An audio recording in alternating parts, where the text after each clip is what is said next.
কত করে? 120 টাকা কেজি ভাই, কথা নিনি ভাই। ভাই কেজি আনি নিতাম। 120 টাকা রাখাম ভাই। দাম বেশি হয়ে গেছে ভাই, নিতাম না। নেবেন না? না নিতেন না ভাই? না না। ও ভাই শুনুন, ও শসা নিতেন না? না, দাম বেশি হয়ে গেছে। ও, বাড়ি কই? বাড়ি কই বাড়ি আপনার? কিনলাম না। না বাড়ি কিন্তু আপনার শসা কি তোর বাপের? শসা তোর বাপের?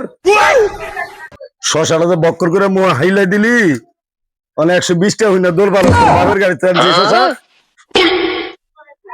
120 টাকা দিয়ে আনতে যা। তোর শসা নন লাগতো না ভাই, আর খাইতাম না ভাই, ভুল হয়েছে ভাই। ওই বুলের গোষ্ঠী গিলা তোর মতো সিটার বাটপার বহুত দেখছি, তুই টাকা দে। ভাই ভুল হয়েছে ভাই, ওইটা বুলের দরকার নাই। আমি তো টেয়া নাই ভাই। 120 টাকা দিয়ে আনতে যাবি, টেয়া নাই ভাই। 120 টাকা দিবি, নাহলে 300 বার কানো ধরে উঠবোস করবি।